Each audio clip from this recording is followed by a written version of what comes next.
হাসি মজার মিশেলে উত্তর কলকাতার এক বনেদি পরিবারের গল্প বলছে স্টার জলসা ধারাবাহিক সংসারের সংকীর্তন।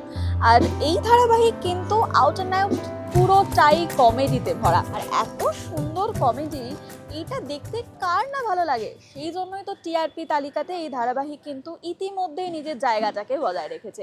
কিন্তু এই ধারাবাহিক টিভির পর্দায় আপনারা যখন দেখছেন, শুটিং ফ্লোরে ঠিক কী হচ্ছে সেটা জানতে নিশ্চয়ই ইচ্ছে করছে।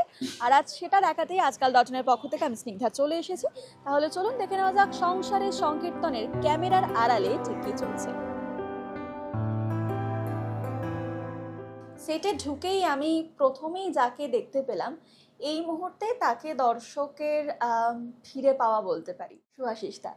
থ্যাংক ইউ আজকাল ডটনে আপনাকে পেয়ে। খুব ভালো লাগছে। আজকে তোমরা আমাকে ধরে ফেলেছো, এইটার জন্য আমাকে ভালো লাগছে। আচ্ছা, এই চরিত্রটা এখানে আমরা বরাবর দেখেছি শাশুড়ি বৌমার একটা দ্বন্দ্ব। এই প্রথম বোধহয় বাংলা টেলিভিশনে দেখলাম শ্বশুর বৌমার দ্বন্দ্ব। কি বলবেন? ওইটা এই এই এই জন্যই আমার এই সিরিয়ালটা করতে আসা। এই কাহিনীটা আমার খুব আকর্ষণ করছে, কারণ এই শ্বশুর আর বৌমার মধ্যে যে একটা ঝগড়া, বা একটা ঝগড়া, একটু মিষ্টি ঝগড়া, কোনো খারাপ ঝগড়া নয়।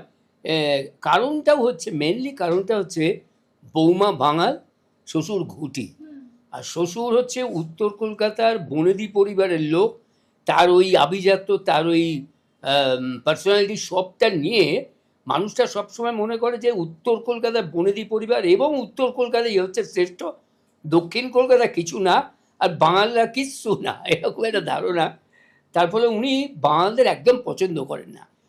ইভেন রান্না বান্নাতেও কোনো বাঙালদের যেসব রান্নার একটা গুণ থাকে, সেগুলোও উনি অ্যাকসেপ্ট করবেন না। তার ফলে এবং বাঙাল কেউ আমাদের বাড়িতে আসুক, মানে আমার বাড়িতে কেউ বাঙাল ঢুকুক, এটাও পছন্দ করি না। কিন্তু দুর্ভাগ্যক্রমে কি সৌভাগ্যক্রমে আমার ছেলেই আবার এটি বাঙাল মেয়ের প্রেমে পড়ে যায়, তাকেই বিয়ে করে, বাধ্য হয়ে তাকে ঘরে আনতে হয়। কিন্তু এই আনার পর শ্বশুর আর বৌমার মধ্যে যে গণ্ডগোলটা লেগে থাকে, এবং যেটা আস্তে আস্তে গল্পে রিভিল হবে যে কী ব্যাপারটা, এবং শ্বশুর কি বৌমাকে সত্যিই পছন্দ করে নাকি করে না, বা বৌমা কীভাবে শ্বশুরকে মোল্ড করতে পারে কি আদৌ পারবে না, এইটা ক্রমশ গল্পের আস্তে আস্তে প্রকাশ পাবে। এবং এই জন্যেই, এবং আমার যেটা আর একটা জিনিস ভালো লেগেছে, এই যে যৌথ পরিবার, যে পরিবারটা আমাদের সমাজ থেকে প্রায় উঠেই গেছে। একটা সময় ছিল যখন এই ধরনের উত্তর কলকাতার বনেদি বাড়িগুলো ছিল, বা বড় বাড়ি ছিল, এবং সেখানে বাবা মা, জ্যাঠা জেঠি, কাকা কাকি, দাদু দিদা, ছেলে মেয়ে, ভাই বোন, মানে একটা বড় সংসার, বড় পরিবার, সবাই মিলে একসঙ্গে থাকতো। আমার কোথাও কোথাও মনে হয় যে এই ব্যবস্থাটা মানে সমাজ ব্যবস্থায় ভালো ছিল, কারণ তার ফলে কী হতো, বিভিন্ন বিষয়ে, বিভিন্ন ব্যাপারে সাহায্যের হাত বাড়িয়ে দিত, একটা সম্পর্ক তৈরি হতো। এবং বিশেষ করে বাচ্চারা, আজকের যে জেনারেশন, যারা নিউক্লিয়ার ফ্যামিলিতে জন্মাচ্ছে, বড় হচ্ছে, সেখানে বাবা মা, একটি ছেলে অথবা একটি মেয়ে, বা একটি ছেলে একটি মেয়ে, এরা না ওই স্নেহ ভালোবাসা সেগুলো থেকে বঞ্চিত হচ্ছে। এই যে দাদু দিদার ভালোবাসা, এই যে জ্যাঠা জেঠি বা কাকা কাকি, এদের যে স্নেহ, এইগুলো থেকে এই জেনারেশন একেবারে বঞ্চিত। তার ফলে না নিজেদের মধ্যে ভীষণ সংকীর্ণতা এসে যাচ্ছে। আজকের জেনারেশনের মধ্যে সংকীর্ণতা, তারা নিজেরা ভীষণ মানে ঘরকুনো, তাদের মধ্যে আমার এটা ব্যক্তিগতভাবে মনে হচ্ছে, আমি কাউকে দোষারোপ করছি না। তারপরে এই যে বন্ধু বৎসলতা, এদের বন্ধু বলতেও কিছু নেই। এবং এখন একটা বিষয় এসে গেছে, হাতে মোবাইল, সবাই এই মুঠো ফোনের মধ্যে একেবারে নিবিষ্ট হয়ে গেছে, ছোট থেকে বড়। সেটা যে কি মারাত্মক ক্ষতি করছে বলে আমার মনে হচ্ছে। আমি জানি না, ভবিষ্যৎ বলবে, আগামী প্রজন্ম ভবিষ্যৎ এর কথা বলবে যে এটা সত্যি ভালো হচ্ছে না মন্দ হচ্ছে। সময় এর সাক্ষী হয়ে থাকবে এবং সময় এর উত্তর দেবে। আপনারা তো বড় হয়ে ওঠাটা উত্তর কলকাতায়, তো তাহলে একটু মিল আছে। কিন্তু বাঙালদের রান্না খেতে এবার সত্যি বলুন তো, সত্যি কেমন লাগে? হ্যাঁ, ভালোই লাগে, ভালোই লাগে। আমি বা আমার আমার আমার ব্যক্তিগতভাবে ওসব বাঙাল কুটির ব্যাপার নেই। রান্না ভালো হলে, খাবার ভালো হলে যে কোনো খাবারই খেতে পারি, তা নিয়ে আমার কোনো বাছবিচার নেই, ছুঁতমার্গ নেই। তার ফলে, এবং বাঙাল কিছু কিছু রান্না আছে অনবদ্য অনবদ্য, সেগুলো আমার স্ত্রী বাঙাল নয়, আমার স্ত্রীও ঘটি, কিন্তু ওর মধ্যে অদ্ভুত একটা বাঙালপনা আছে, সেটা হচ্ছে বিশেষ করে রান্নায়। ও অসম্ভব ভালো বাঙাল রান্না বলো, ঘটি রান্না বলো, সেটা করতে পারে। এবং আমি মুগ্ধ, আমার স্ত্রী রান্না খেয়ে তো মুগ্ধ হবই, সেটা কথা। কিন্তু আমার ভালোই লাগে। আচ্ছা, বহু বছর পর ধারাবাহিকে ফেরা, এখানে যেহেতু প্রত্যেক দিন একটা খুব টাফ এবং টাইট শিডিউলে কাজ চলে, তো শুটিং সেটের এই কমফর্ট জোনটা নিয়ে একটু যদি বলেন যে মানে কতটা কমফর্টেবল এতটা ঘন্টা শুটিং করা আপনাদের পক্ষে? ঠিক আছে, এখন দেখো, একটা সময় ছিল যখন আমরা 8 ঘন্টা কাজ করতাম, যেটা লেবার ল, 8 ঘন্টা সেটাই ছিল। পরবর্তীতে সেটা একটু শিথিল হয়ে 10 ঘন্টা হলো। এখন মোটামুটি 12 ঘন্টা কাজ হয়, সবাই মেনে নিচ্ছে, সবাই করছে। আমিও কাজ করতে এসে দেখলাম যে না, 12 ঘন্টা কাজ করা খুব একটা শক্ত ব্যাপার নয়, কাজ করাই যায়। আর তার মাঝখানে যদি একটু রেস্ট পাওয়া যায়, সবসময় তো এরকম হয় না যে প্রত্যেকটা সিনেই আমি আছি, কিছুটা রেস্ট পাওয়া যায়। এবং এই production house, camellia production house আমাকে সেই সুযোগটা দিচ্ছেন, যাতে আমি মাঝে মধ্যে একটু রেস্ট পেতে পারি, বা লাঞ্চের পরে একটা ওই কি বলবো, মানে ভাত ঘুম আসে, সেইটা যাতে আমি নিয়ে নিতে পারি। তার জন্য যারা প্রোগ্রাম করেন, অভিনব, প্রিয়জিৎ, এরা আমাকে সেই সুযোগটা করে দেয়। অন্তত 8 ঘন্টা 45 মিনিট আমাকে একটু রেস্ট দিয়ে তারপরে আবার সিন ধরে। তো এই সুযোগগুলো পাচ্ছি এদের কাছ থেকে। এবং পরিচালক রাজীব, তার সঙ্গে দীর্ঘদিনের সম্পর্ক, কিন্তু অদ্ভুতভাবে রাজীবের সঙ্গে কোনো কাজ করা হয়ে ওঠেনি। একটা অদ্ভুত, আমার ভাইয়ের মতো, খুবই আমাকে শ্রদ্ধা করে, আমি ওকে স্নেহ করি, ভালোবাসি, আমার বন্ধুর মতোই সে। কিন্তু দীর্ঘদিন ধরে ওকে দেখা হলে বলতাম কি আমরা একসঙ্গে কাজ করবো না, আর ও খালি বলতো যে হ্যাঁ হবে হবে, দেখো না ঠিক হবে। তো সৌভাগ্যক্রমে এই ক্যামেলিয়া প্রোডাকশনের এই সংসারের সংকীর্তনে কাজ হয়ে গেল, একসঙ্গে কাজ করছি। ও যে সহকারীরা রয়েছে 3 জন, বুবাই, কমল, অরূপ, অসম্ভব ভালো, এরা এত এফিশিয়েন্ট প্রত্যেকে। এবং রাজীব একটা কাজ জানা ছেলে, টেকনিক্যালি ভেরি সাউন্ড। তোর সঙ্গে কাজ করতে ভালো লাগছে। এই টোটাল টিমটা, এখানে যে টেকনিশিয়ানরা কাজ করছেন, কলাকুশলীরা, প্রত্যেকে এত কোঅপারেটিভ। এবং এই এবং এবং যে আমার সহশিল্পীরা রয়েছে, সবাই একদম বন্ধুর মতো এবং পরিবারের মতো হয়েই কাজ হচ্ছে। এটা দেখছি যখন আসি সকালবেলা, মনে হচ্ছে আমি আমার বাড়ির মধ্যেই ঢুকছি, আমার পরিবারে ঢুকছি, এইরকম একটা ফিলিংস হয়। একটা দিন শুটিংয়ে না এলে বলে ওদের সঙ্গে একটু দেখা হচ্ছে না আজকে, সত্যিই বলছি, কোনো অত্যুক্তি করছি না। তো আমার এখানে কাজ করতে সত্যিই ভালো লাগছে, সব রকম সুযোগ সুবিধা নিয়েই কাজ করছি, ওরাও হেল্প করছে। সম্প্রতি আমার পরিবারে একটি দুর্ঘটনা ঘটে গেছে, সেই সময়ে এই এরা এত পাশে দাঁড়িয়েছে আমার, আমি কৃতজ্ঞ ওদের কাছে, সত্যি খুব ভাল লেগেছে। তো দেখা যাক, এইভাবে কাজ করছি। আর এইটা পাশাপাশি আমি যেমন থিয়েটার করি, সেই থিয়েটারের সুযোগটাও পাই, আমার রিহার্সাল বা আমার শোয়ের সময় ওরা আমাকে হেল্প করে। তো সব দিক থেকেই সুযোগ সুবিধে, এবং আমিও সেইভাবে ওদের সঙ্গে কাজ করার চেষ্টা করছি।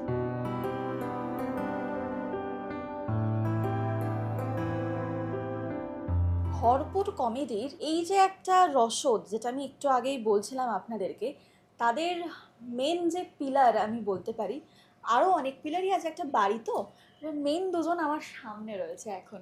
হ্যালো, ওয়েলকাম টু আজকাল রাজি। হ্যালো। আচ্ছা, এক্ষুনি আমি মানালিকে অফ ক্যামেরা প্রশ্ন করছিলাম যে কি চলছে, একটা উত্তর দিয়েছে, বলেছে কমেডি, কমেডি চলছে।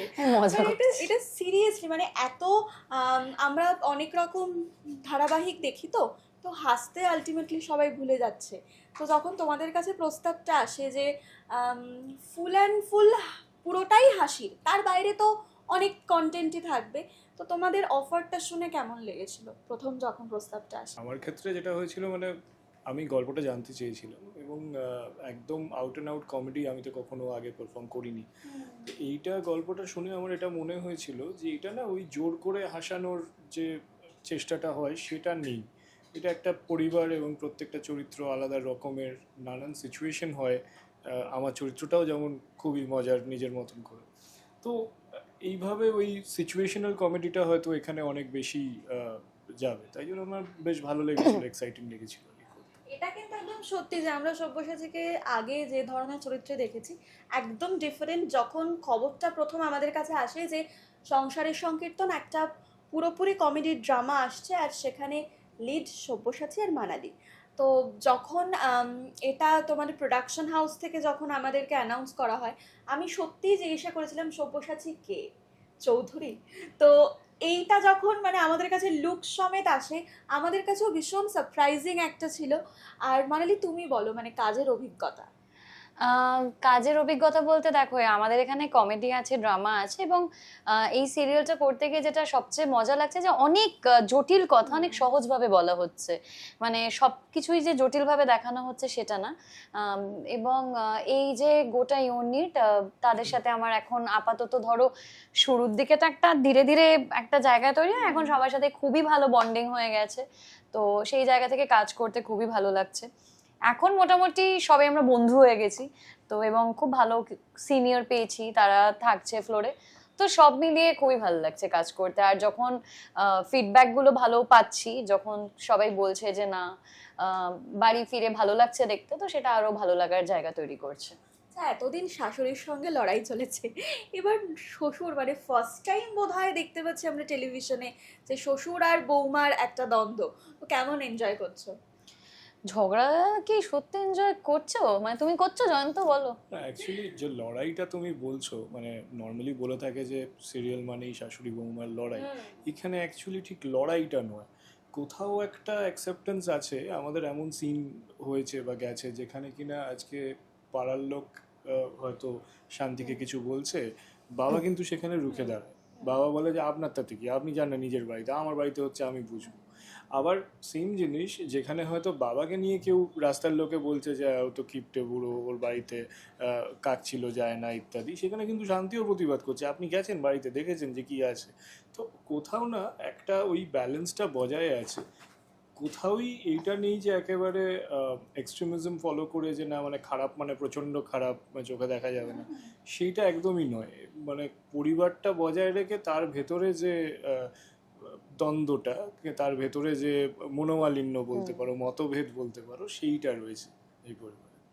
আচ্ছা, এখানে একটা জিনিস যেটা মেইন বাঙাল ঘটি, তোমাদের মধ্যে কে বাঙাল কে ঘটি? এইটা তো বলে দাও, তুমি যেটা বলে থাকো। যতজন মানে প্রশ্ন করেন সবাই এটা প্রশ্ন করেন। অ্যাকচুয়ালি আমি মানে আমার বাড়িতে বলতে গেলে মিক্সড আর কি। তো আমার বাবার দিক থেকে বাংলাদেশ থেকেই, মায়ের দিকের আবার মানে হাফ এখানে হাফ ওখানে এরকমভাবে রয়েছে বিষয়টা। তো সুতরাং আমাদের বাড়িতে একদমই মানে ছোটোবেলা থেকে বাঙাল ঘটির কোনো জিনিসই আমি জানতাম না, বা আলাদা করে যে ডিস্টিংক্ট কিছু বিষয় সেরকম কিন্তু নেই। তো খাবার বলো সেটা বা আচার আচরণ কথাবার্তা সবই নর্মালি মানে যেমন বড় হয়েছি সেরকম। ইলিশ চিংড়ি দুটোই? হ্যাঁ, মানে বাড়িতে দুটোই চলে, আমি মাছ খাই না সেটা আলাদা কথা, আমি চিংড়িটা খাই অবশ্যই। আর তোমার? আমার ওই একই, মানে আমি বেসিক্যালি ঘটি, কিন্তু যেহেতু আমার দিদা বাঙাল ছিলেন তো মায়ের রান্না বান্না অনেকটাই ওই ঘ্যাসা একটু ছিল, সেম আমার শ্বশুরবাড়ির ক্ষেত্রেও তাই। তো মিক্সড আর কি, আমি খুবই ঝাল খাই, তো সেইটা দেখে মনে হবে আমি বাঙাল, কিন্তু না, আমি ঘটি। এটা আমি খাই না, একদমই খাই না, খেতে পারি না ঝালটা। আচ্ছা, এই যে ধারাবাহিকে যে কটা সিন এখনো পর্যন্ত হয়েছে তার মধ্যে সবচেয়ে মজার মুহূর্ত যদি একটু বলো। প্রত্যেক দিনই কিছু না কিছু মজার মুহূর্ত তৈরি হয়, বুঝলে তো, মানে আলাদা করে বলার সত্যি কিছু নেই, কিছু না কিছু সত্যিই তৈরি হয়। হ্যাঁ, মজার মুহূর্ত বলতে শান্তিকে বিয়ে করে জয়ন্ত এই বাড়িতে নিয়ে এসেছে এবং তারপরে তাদের ফুলসজ্জা করতে দেওয়া যাবে না এরকম একটা বিষয়, এবং দুজনে লুকিয়ে ছাদে গেছে দেখা করতে। বাড়ি শুদ্ধ লোক সেখানে ভূত ভূত করে চিৎকার করছে, কারণ ছাদে দেখেছে যে ছায়ামূর্তি ঘুরছে। তো এই যে গোটা যে প্যান্ডেমোনিয়ামটা ক্রিয়েট হয় এবং সেটা নিয়ে আমাদের বেশ বড় এপিসোডস হয়েছে, তো সেটা খুবই মজার এবং লোকের কাছ থেকে ফিডব্যাকও পেয়েছি যে তাদেরও সেটা। হ্যাঁ, মানে আমাদের ধরো এই যে তুমি মজার মুহূর্ত বলছো, আমার মনে হয় আমাদের এটাই হয়তো এখন অবধি পাওয়া, যে লোকে অ্যাটলিস্ট দেখছে, দেখে আনন্দ পাচ্ছে, প্রত্যেকদিনই বলছে কিছু না কিছু মজা হচ্ছে, এবং সেই মজাগুলো করতে গিয়ে আমাদেরও কোনো না কোনো মজার মুহূর্ত তৈরি হচ্ছে। আচ্ছা, এইখানে একটা জিনিস আমি বলবো, সেটা হচ্ছে শুভাশিসটা, যে তোমার বাবা আর তোমার শ্বশুরের চরিত্র অভিনয় করছে এবং সঙ্গে পরান্দা, এই দুজনের সঙ্গে র্যাপিডলি কাজ করার অভিজ্ঞতাটা যদি একটু বলো। দুজনেই মানে সঙ্গে কাজ করতে পারাটা একটা খুবই ভালো লাগার জায়গা, এবং দুজনের থেকে অনেক কিছু শিখি বলতে দুজনের ধরো দু রকমের মানে থেকে দুজনেই কমেডি করে, কিন্তু দুজনের শেখানোর করার ধরনটা আলাদা, তো তাই কিছু না কিছু ইনপুট ওরাও আমাদের দেয়। এবং কখনোই মানে ধরো একদম আমি সুভাষিসদার কথা স্পেশালি বলবো, যেহেতু রোজই ফ্লোরে পাই, তো এখন একটা কি হয়, ওই যে বলছিলাম না, কাজ করতে করতে করতে করতে একটা চেনা জানা হয়ে যায়, যত কমফর্ট জোন ততটা মানে একটা কমফোর্টেবল একটা তৈরি হয়ে যায়। তো সেই জায়গা থেকে খুবই ভালো লাগছে ওনাদের দুজনের সাথে কাজ করতে। জয়েন্ট ফ্যামিলি নিয়ে কি বলবে, মানে ছোটবেলা থেকে কি জয়েন্ট ফ্যামিলিতে বড় হয়েছো, বা জয়েন্ট ফ্যামিলি যেরকম এখনকার ধারাবাহিকে দেখা যায়, সেক্ষেত্রে বিভিন্ন ক্যারেক্টারে বিভিন্ন রকম শেডস যেহেতু থাকে, তাই জন্য গল্পের মোড়টা অনেক রকমভাবে ঘুরে যায়। এক্ষেত্রে একদম বনেদিয়ানার পুরো যেন মনে হচ্ছে আমরা আঁচটা পাচ্ছি, তো এটা নিয়ে কি বলবো? একান্নবর্তী পরিবার সবসময় তো খুবই মানে চেরিশ করবার মতন একটা পরিবার হয়, কিন্তু সেটা আপাত দৃষ্টিতে আমরা যখন টেলিভিশনে বা সিনেমার পর্দাতে দেখি যতটা এনজয় করে সবাই, অ্যাকচুয়াল লাইফে সবাই হয়তো সেরকম নাও করতে পারে। কারণ আমার বহু চেনাশোনা বন্ধুবান্ধব রয়েছে যাদের মধ্যে, যাদের বাড়িতে শরিকদের মধ্যে ঝামেলা আছে, মুখ দেখা দেখি বন্ধ, এমনও রয়েছে। তো ফর্চুনেটলি ছোটোবেলা থেকে আমি এমনভাবেই বড় হয়েছি যে মানে আমাদের সেরকম মানে আমার কাকা জেঠু ইত্যাদি এরা নেই। তো মানে আমার বাবা মা, আমরা দুই ভাই, দাদু ঠাকুমা, আমরা একই বাড়িতে আর কি বড় হয়েছি। তো আমার কোথাও একটা মনে হতো যে একান্নবর্তী পরিবার হলে কীরকম হয়।